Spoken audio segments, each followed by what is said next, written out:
Bonjour à tous et bienvenue pour une nouvelle vidéo sur la magnétostatique. Dans cette vidéo, je vais parler d'un chapitre qui est très peu étudié dans les livres, qui est le potentiel vecteur. Donc vous savez que le champ électrique dérive d'un potentiel scalaire. Le champ magnétique, lui, il dérive d'un potentiel vecteur qui vérifie la même équation vérifiée par le potentiel scalaire, c'est-à-dire l'équation de Poisson. Donc je vais essayer de vous donner les différentes méthodes qui permettent de calculer ce potentiel vecteur en traitant trois exemples. Bon, je note pour les élèves ou les étudiants qui veulent me contacter par téléphone, par WhatsApp. Mon téléphone, c'est les 06 6 3 fois 8, 3 fois 5 et 4. Donc ça, éventuellement en S2, on pourra faire quelques petits groupes pour les modules d'électricité, électrostatique, magnétostatique et électromagnétisme. Bien. Commençons par rappeler qu'est-ce que la relation entre le potentiel scalaire et le champ magnétique. Donc vous savez que le champ magnétique vérifie l'équation suivante, divergence de B égale à 0, qui signifie qu'il n'y a pas de charge magnétique. Or, vous savez que divergence de rotationnel est égale à 0. Donc on sait dans le premier chapitre sur le rappel mathématique que divergence de rotationnel de n'importe quel vecteur, c'est nul.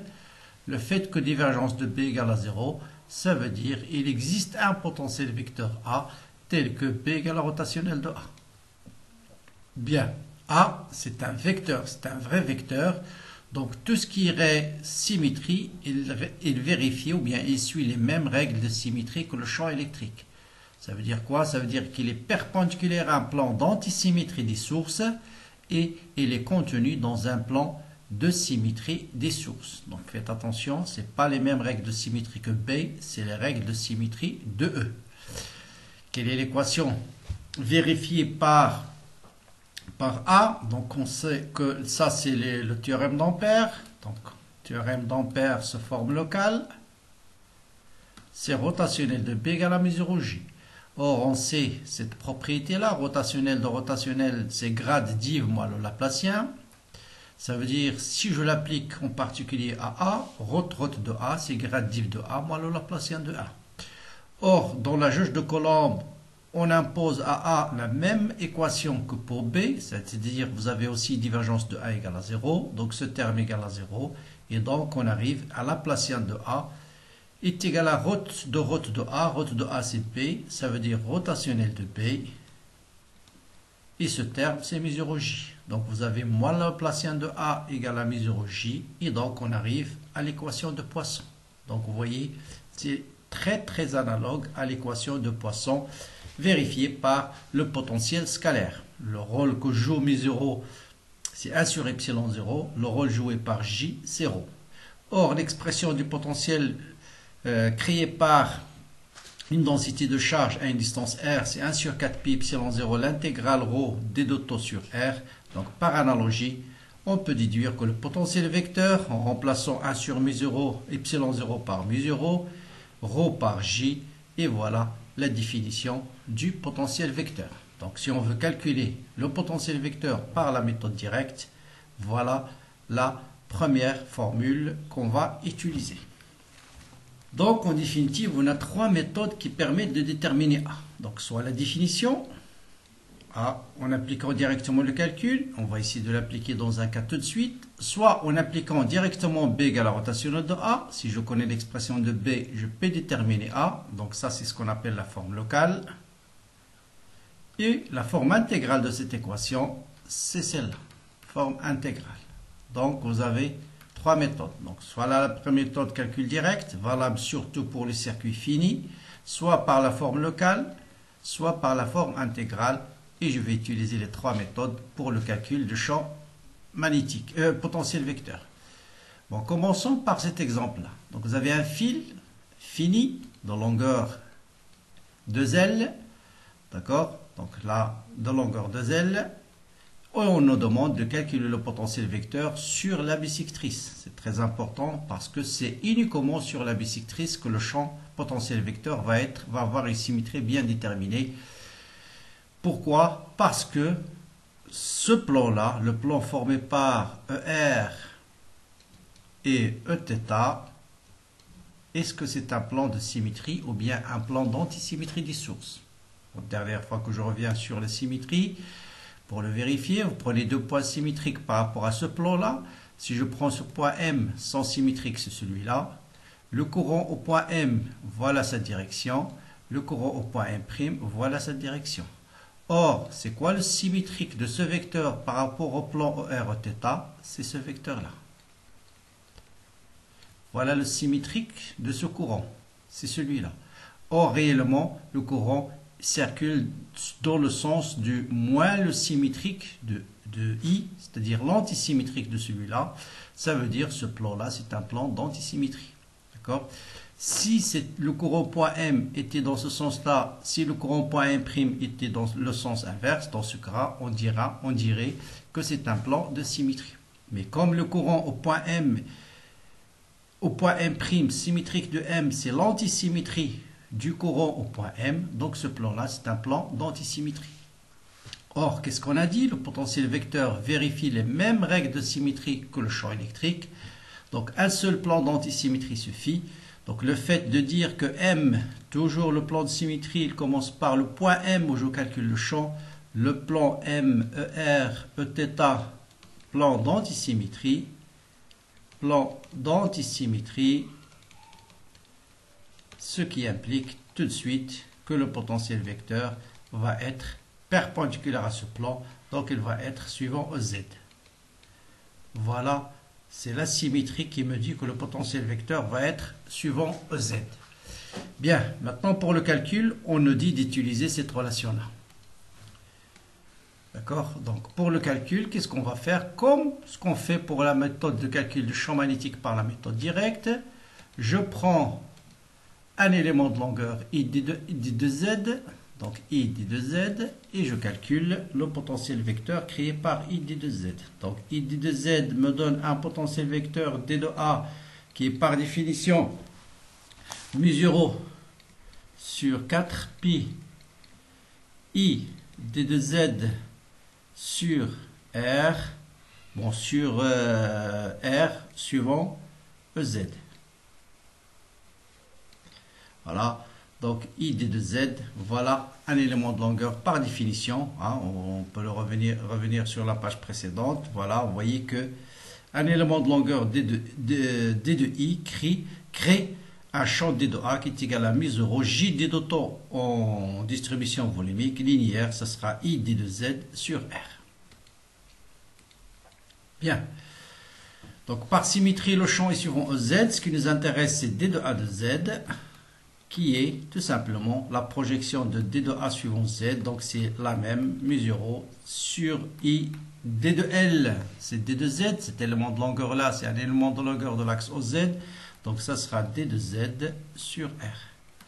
Après, il suffit d'intégrer cette relation. Donc A de Z est égal à mu0 sur 4 pi l'intégrale I D de Z sur R. R, c'est cette distance-là. Hein? C'est la distance, c'est celle-là. Hein? Donc je l'appelle R'. Hein? Ne pas le penser sur R', je l'appelle R'. R', c'est la distance entre l'élément I D de Z et le point où je calcule D de A. Et nous, on calcule le potentiel vecteur à une distance R. Bien sûr, cette distance, c'est Z. Et vous voyez bien que R' au carré, c'est R carré plus Z carré. Donc le potentiel vecteur A de Z est égal à mu0 sur 4 pi l'intégrale I D de Z sur racine carrée de Z au carré plus R au carré. Donc ça c'est R'. D'accord? Donc R', on a vu que c'est racine carrée de Z carré. Et vous voyez bien, ça c'est cette intégrale. Donc j'intègre bien sûr entre moi L et plus L. Donc ça, puisque c'est une fonction paire, je peux l'écrire deux fois. Donc deux fois, ça sera mu0 sur 2pi. Mais j'ai intégré uniquement entre 0 jusqu'à L. I, donc je peux sortir I. Et je laisse ici d de z sur racine carrée de z de carré plus r au carré. Je remplace par l'intégrale qu'on me donne. Et tout calcul fait. Donc ça vous donne a de z est égal à mu0 I sur 2pi ln de entre 0 et L, donc ça sera ln de L plus racine carrée de L au carré plus R au carré, moins ln lorsque z égale à 0, ln de racine carrée de R au carré, ce sera sur R.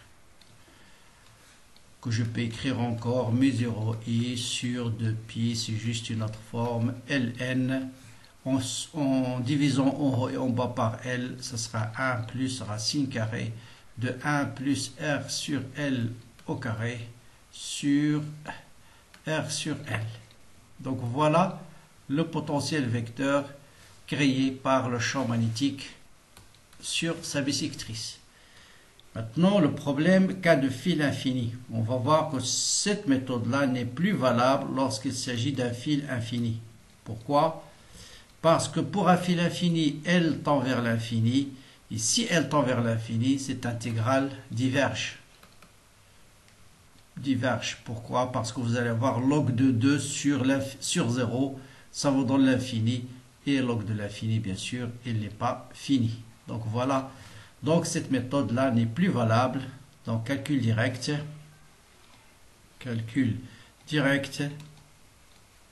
n'est plus valable pour un fil infini. Donc il n'est plus valable pour un fil infini. Voilà. Donc voilà comment on calcule le potentiel vecteur dans le cas d'un fil fini. Maintenant, on va voir le cas d'un fil infini. On va utiliser les deux autres méthodes. Donc voilà un fil infini parcouru par un courant I et on veut déterminer le potentiel vecteur en un point M quelconque de l'espace cette fois-ci. Puisque le fil est infini, on n'a pas besoin de préciser si c'est la bissectrice ou pas. Bien. On sait que le champ magnétique créé par un fil infini, c'est mu0 I sur 2pi R suivant Oθ. Donc là, on va utiliser cette méthode-là, à partir de B égale à rotationnelle de A. Donc voilà l'expression de rotationnelle aux coordonnées cylindriques. Donc vous voyez, sans la symétrie et les invariances, c'est une expression très très compliquée. Donc on a absolument besoin d'utiliser la symétrie.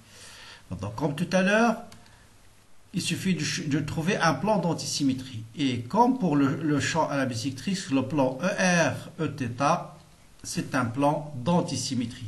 M, ER, Eθ, plan d'antisymétrie. D'antisymétrie, je pense maintenant tout le monde comprend pourquoi. Pourquoi c'est un plan d'antisymétrie? Prenez un point M ici, voilà le courant. Son symétrique, c'est celui-là. Normalement, le symétrique de ce courant, c'est celui-là. Or, le courant, il circule dans le sens inverse à celui-là. Donc, ils sont antisymétriques. Donc, si j'ai un plan de symétrie, ça me suffit pour dire que A, ça sera A suivant Z. Maintenant, les invariances, c'est les mêmes que pour un fil infini. Les invariances, ça aussi, c'est très important. Donc, vous avez invariance par translation suivant l'axe Z. Si vous vous déplacez suivant l'axe Z, vous observez le même fil. Si vous tournez autour de l'axe Z, vous observez toujours le même fil. Donc, le potentiel vecteur ne dépend ni de Z ni de θ. Le potentiel vecteur ne dépendra que de R. Donc, il sera A de R suivant Z. Donc, voilà l'expression finale du potentiel vecteur. Bien, donc une fois qu'on a montré que par symétrie et invariance, le champ ne dépend que de R et les suivant au Z, cette expression de rotationnelle se simplifie. Si A est suivant au Z, donc on peut déduire tout de suite que A de ρ est égal à A de phi égal à 0. Il n'y a pas de composante suivant au ρ, il n'y a pas de composante suivant au phi. Si A ne dépend que de R, ça veut dire tout ce qui est dérivé par rapport à Z, dérivé par rapport à phi égal à 0. Donc là, A de Z dérivé par rapport à phi égale à 0, dérivé par rapport à z égale à 0, dérivé par rapport à z égale à 0, là a de z il est non nul, dérivé par rapport au non nul. Donc voilà un premier terme, moins d de a sur d de rho, bon je l'appelle ici r. Ensuite, a de phi égale à 0, a de rho égale à 0. Donc voilà, il vous reste un seul terme qui est suivant bien sûr, là je l'appelle Eθ. Bon ici, le Eθ, ça c'est Eθ partout. Bien. Et ça, c'est égal à B. Et B, bien sûr, c'est mu 0i sur 2πr suivant Eθ. Et vous voyez bien, ça colle. Il faut que ce terme, bien sûr, sera suivant Eθ. Donc, on déduit tout de suite que d de a sur d de r est égal à moins mu 0i sur 2πr. Donc là, l'intégrale devient facile. Donc, d de a est égal à moins mu 0i sur 2π d de r sur r. Donc le potentiel vecteur, ce sera en définitive moins mu 0i sur 2π ln de r plus une constante. Donc voilà l'expression du potentiel vecteur créé par un fil infini par cette première méthode, c'est-à-dire en utilisant B égale A rotationnel de A, autrement dit la forme locale. Bon, on peut retrouver la même chose en utilisant la forme intégrale et vous allez voir cette fois-ci que des fois la forme locale c'est plus simple, des fois la forme intégrale c'est plus facile. Dans le cas d'un fil infini, la forme locale elle est plus facile. Bon, la forme intégrale, qu'est-ce qu'elle nous dit? Elle nous dit que la circulation de A d de L suivant un contour fermé est égale au flux de B scalaire d de S suivant la surface S qui entoure le contour gamma. Donc là, pour surface S, on va prendre un rectangle de longueur d de R très faible pour considérer que le champ est pratiquement constant ici. Par symétrie, on a montré que A est suivant au Z, donc A c'est à la distance R. Ici, vous avez A à la distance R plus d de R. Maintenant, la circulation, bien sûr, ce sera la circulation suivant Mn plus Np plus Pq plus Qm. Puisque je fais ici la circulation à R constant, A ne dépend que de R, donc il va me donner tout de suite A de R fois la distance Mn, que je l'appelle D de Z. Allez, on va l'appeler cette distance-là, on va l'appeler L. Pourquoi D de Z? L. D'accord?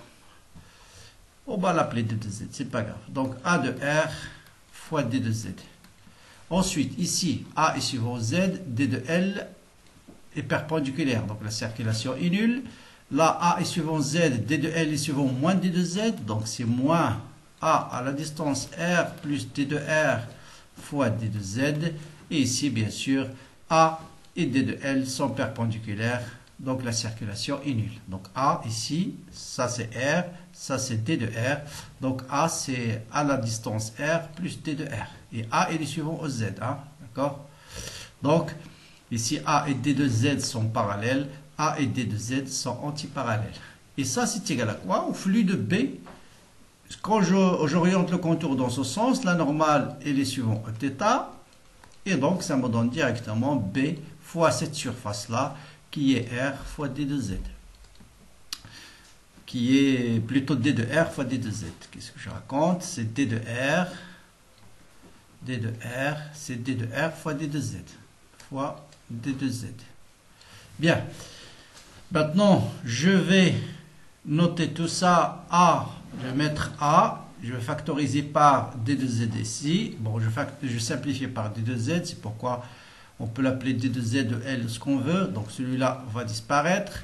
Qu'est-ce qui va rester? A à la distance R plus D de R, moins A à la distance R sur D de R est égal à B. D'accord? Or là, vous voyez que f de x plus d de x moins f de x sur d de x, par définition, c'est d de A sur d de R. Et on retrouve exactement la même expression qu'on a trouvée tout à l'heure en utilisant le rotationnel. Donc on peut le vérifier. Voilà, vous voyez que B égale à moins d de A sur d de R. Après, c'est le même calcul. Bien. Voilà, on peut faire un autre exemple, cas du solénoïde. Donc vous savez qu'un solénoïde infini, le champ magnétique est donné par mu0 ni, toujours calcul de A, et là je vais utiliser juste la méthode intégrale parce que c'est beaucoup plus facile dans ce cas-là. La circulation de AD de L au flux de BD de S. Le seul problème dans la forme intégrale, bien sûr, c'est le choix du contour gamma. Mais c'est la symétrie qui impose ce choix, la symétrie. Donc ici, quel est le plan de symétrie? Donc vous savez que le plan, si je prends un point M quelconque, vous voyez que le plan EZ qui coupe le solénoïde en deux est un plan d'antisymétrie. Pourquoi? Parce que vous voyez le courant ici, il circule dans ce sens-là. Dans l'autre côté, il circule dans le sens inverse. Donc le plan ERZ, c'est un plan d'antisymétrie. Ça, on l'a déjà vu dans le calcul du champ magnétique. M, ER, EZ, plan d'antisymétrie. Plan d'antisymétrie. Donc A est égal à A de R suivant Eθ. Bon, je passe rapidement les invariances. C'est les mêmes que celles que nous avons déjà introduites en calculant le champ magnétique pour un solide infini, invariance par translation et par rotation. Donc A est suivant Eθ. Si A est suivant Eθ, le contour s'impose, c'est un cercle. Et on va l'orienter dans ce sens-là, de même sens que Eθ. Donc c'est un cercle. Et donc cercle de rayon petit r, donc la circulation de A d de L va me donner quoi? Ce sera l'intégrale A de R suivant Eθ, et là l'élément de longueur suivant l'arc, suivant le cercle, c'est R fois D de θ.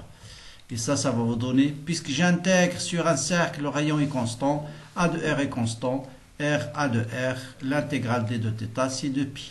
Donc ça me donne 2πr fois A de R. Maintenant, je calcule deuxième intégrale, le flux de B à travers la surface entourée par ce cercle, c'est-à-dire cette surface-là, comme le champ magnétique il est constant, D de S, d'après cette orientation, il est suivant Z, voilà D de S, donc cette surface, ça vous donne directement B fois S. B, c'est-à-dire pi r carré fois B. Donc en faisant les deux relations, donc j'ai 2pi r fois A est égal à B fois pi r carré. Donc directement A est égal à B fois R sur 2. Vous pouvez remplacer P par sa valeur, mu0 ni. Voilà le potentiel vecteur en un point à l'intérieur. Bien. Maintenant, si on veut calculer le potentiel vecteur en un point à l'extérieur. D'accord? Voilà mon contour gamma. Maintenant, si M se trouve à l'extérieur de solénoïde, on sait que bien sûr le champ à l'extérieur d'un solénoïde est égal à 0. Le champ à l'intérieur il est constant, c'est mu0 ni. Donc la circulation bien sûr ne va pas changer puisque A est suivant Eθ. Donc la circulation suivant un cercle, ça sera toujours 2πr fois A. Maintenant, là où il faut faire attention, c'est le flux de B à travers la surface S entourée par ce contour. À quoi est égal le flux à travers cette surface? Or, le champ n'existe que entre 0 et grand R dans cette région-là. Donc, ce sera uniquement le flux à travers cette surface-là. Parce que dans cette région-là, vous avez B égale à 0. Donc, ce flux-là, il va être uniquement B fois pi r carré. Et donc, en faisant ça est égal à ça, vous avez A fois 2pi r est égal à B fois pi grand R au carré. Donc, A est égal à B grand R au carré sur en simplifiant par pi sur 2R. Donc voilà pour cette vidéo-là, à travers laquelle je vous ai montré comment calculer ce potentiel vecteur qui est très important dans le cas des ondes électromagnétiques. Donc on peut lui calculer par trois méthodes, soit par la méthode directe lorsqu'il s'agit d'un circuit fini, soit par la formule B égale à rotationnelle de A sous forme locale ou sous forme intégrale. Vous avez vu que la forme intégrale, des fois il est plus facile que la forme locale, mais surtout, avant de faire aucun calcul, toujours la symétrie, et les invariances, parce que avec ça, l'expression de rotationnelle se réduit énormément. Donc voilà, partagez la vidéo avec vos amis. likez-la bien sûr, laissez-moi des commentaires. Vous avez le numéro de téléphone si vous avez besoin de quelque chose bien déterminé. Bon courage et à bientôt.